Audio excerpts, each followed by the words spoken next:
অব্যয় এবং শ্রদ্ধা গোলাপ ম্যাডামকে অপমান করলো। সেজন্য গোলাপ ম্যাডাম অব্যয় এবং শ্রদ্ধার বাচ্চাকে সহ পুরা ফ্যামিলিকে শেষ করে দিতে চায়। হ্যালো ভিউয়ার্স, কেমন আছেন সবাই? আশা করি সবাই ভালো আছেন। নিয়ে এলাম ভাগ্যরেখা নাটকের 214 নম্বর পর্বে সুন্দর একটি এক্সপ্লেনেশন। তাই বলবো ভিউয়ার্স, যারা আমাদের এই ইউটিউব চ্যানেলটি এখনো সাবস্ক্রাইব করেননি, চ্যানেলটি সাবস্ক্রাইব করে পাশেই থাকতে পারেন, যাতে করে পরবর্তী এক্সপ্লেনেশন ভিডিওটি সবার আগে দেখতে পারেন। সো ভিউয়ার্স, এত কথা না বাড়িয়ে চলুন ভিডিওর মূল টপিকে যাওয়া যাক। ভাগ্যরেখা নাটকের 214 নম্বর পর্বের প্রথম দিকে আপনারা দেখতে পারবেন যে অব্যয় একটা মন্দিরে গিয়ে তার মেয়ের জন্য মানত করছিল, আর সেখানে তখন গোলাপ ম্যাডামের একজন লোক এসে বলে যে এখানে এখন ম্যাডাম আসবে, তুমি এখান থেকে চলে যাও। তখন অব্যয় বলে যে আমি তো তোমাদের ম্যাডামকে চিনি না, আমি কেন এখান থেকে চলে যাব।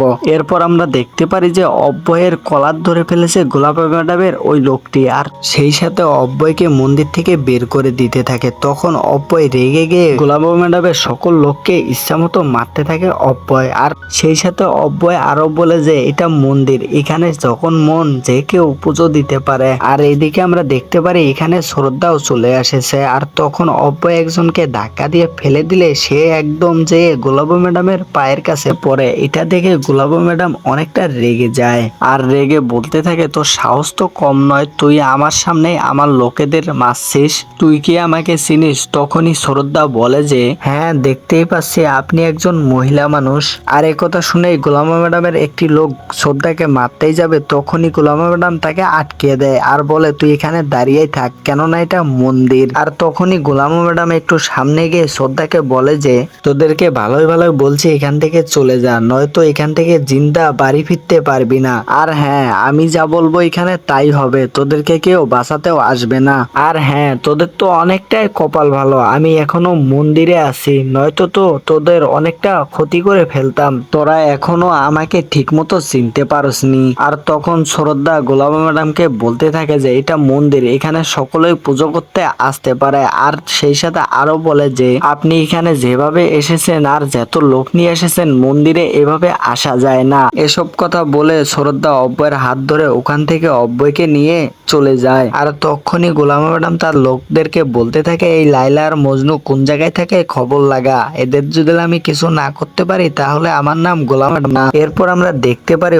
অব্যয় আর শ্রদ্ধা যখন যাচ্ছিল, ইচ্ছে করে অব্যয় বাইকটি নিয়ে একটা কাদার ভিতরে যায়, যাতে করে কিছু প্যাক গোলাম ম্যাডামের শরীরে যায়, আর কিছু প্যাক তো গোলাপ ম্যাডামের মুখেও যেয়ে পড়ে। আর তখন গোলাম ম্যাডাম রেগে গিয়ে বলে ভগবানের কসম আমি তো এই পরিস্থিতির মুখ্যম একটা জবাব দেব। এর পরের দৃশ্যে আমরা দেখতে পারি যে শ্রদ্ধা বাড়িতে চলে গেছে, আর তখন ভুয়াজি শ্রদ্ধাকে বলে যে অব্যয়কে পাওয়া গেছে। আর তখন আবার শ্রদ্ধা বলে যে অব্যয় তো মন্দিরে গেছিল। আর তখনই আবার ফির ভুয়াজি বলে যে শ্রদ্ধা তোমার কিন্তু একটু বিশ্রাম নেওয়া প্রয়োজন। আর শ্রদ্ধা তুমি দেখেছো তোমার শরীরের কি হাল হয়েছে, আর শ্রদ্ধা তুমি তো ঠিক মতো খাওয়া দাওয়া করছো না, চলো তুমি আমার সাথে, তুমি এখন খাওয়া দাওয়া করবে। আর তখনই শ্রদ্ধা বলে যে আমি আমার সন্তানকে না পাওয়া পর্যন্ত কোনো খাবার খাবো না, আর আমার এই গলা দিয়ে একটু পানি পর্যন্ত নামবে না। আর আমি কি করব এখন বিশ্রাম নিয়ে, কিভাবে করব আরাম, আমার তো এখন আরাম করার সময় নয়। আর এই কথাগুলো শুনে ভুয়াজি একটু কষ্ট পেয়ে শ্রদ্ধাকে সান্ত্বনা দিতে থাকে।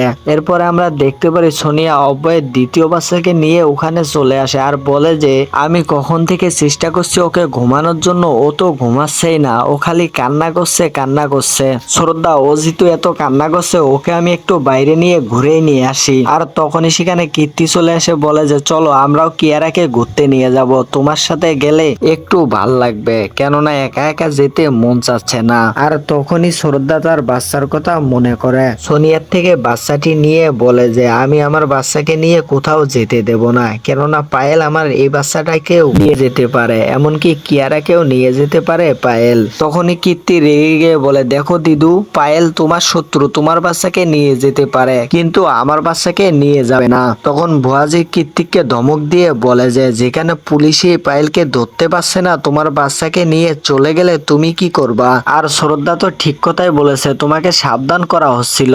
আর এই কথা শুনে কীর্তি ভুয়াজিকে বলে যে দিদু তোমাকে যা বলছে তাই তোমার কাছে ঠিক মনে হচ্ছে, কেন আপনার কি মনে নেই আমরা তো পায়েলকে থাকতে দিতে চাইছিলাম না আমাদের এই বাড়িতে, দিদুই তো পায়েলকে আমাদের এই বাড়িতে থাকতে দিছিল। আর কীর্তি সেই সাথে আরো বলে যে আমার বাচ্চার যদি কিছু হয় আমি কিন্তু দিদুকেও ছাড়বো না। আর তখনই বরুণ বরুণ ওখানে এসে কীর্তিকে ধমক দেয়, কিন্তু কীর্তি তো কাক্যকেই মানছিল না। কীর্তি তো অব্যয়ের বাবাকেও অপমান করে, আর তখন তো বরুণ রেগে গিয়ে কীর্তিককে মারতে গিয়েও মারে না। আর তখনই আমরা দেখতে পারি অব্যয়ের বাবা রেগে গিয়ে বরুণকে বলছে, তোমার এত বড় সাহস, তুমি আমার সামনেই কীর্তিককে মারতে যাও। এরপর দেশে আমরা দেখতে পারি গোলাপ ম্যাডাম অপমান হওয়ার কারণে সবকিছু কাজকাম বাদ দিয়ে বসে আছে, আর শুধু একটা কথাই ভাবছে কিভাবে তার অপমানের জবাব কিভাবে নেওয়া যায়। আর তখন গোলাপ ম্যাডাম তার সকল লোককে ডেকে, ওই ছেলে এবং মেয়ের অল ডিটেলস খবর আমার লাগবে, ওরা কোথায় থাকে কি করতেছে সব খবর আমার লাগবে, তোরা যে কোনো ভাবেই ওদের খবর আমাকে এনে দিবি। এর পরের দৃশ্যে আমরা দেখতে পারি যে অব্যয়ের বাবা অব্যয়ের মাকে খাবার খাওয়ানোর চেষ্টা করছিল, আর তখন অব্যয়ের মা বলে যে আমার নাতিকে না পাওয়া পর্যন্ত আমি কোনো খাবার খাবো না। আর এই সব কথাগুলো শ্রদ্ধা দূর থেকে শুনছিল আর কষ্ট পাচ্ছিল।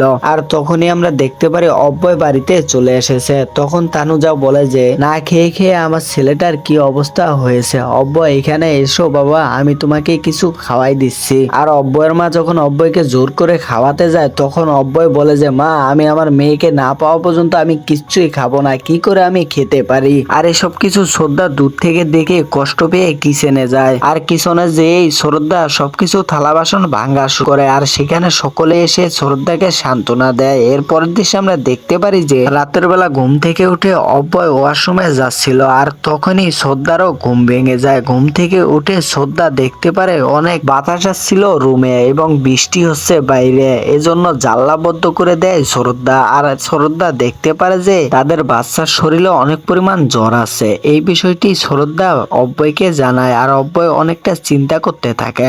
এর পরের দৃশ্যে আমরা দেখতে পারি যে গোলাপী ম্যাডামকে এসে গোলাপী ম্যাডামের লোকেরা বলছে, ম্যাডাম আপনি তো আমাদেরকে বাচ্চাদের জন্য দুদিন ধরে দুধ আনতে দিচ্ছেন না, বাচ্চারা তো না খেয়ে রয়েছে। এরপর গোলাপী ম্যাডাম বলে যে এমনি টাকা পয়সার সংকটে রয়েছে, আর এদিকে আবার বাচ্চার যন্ত্রণা, অন্যদিকে আবার আমার অপমানের প্রতিশোধ নিতে হবে, কাউকে ছাড়বো না, আমি সবকিছু ধ্বংস করে দেব।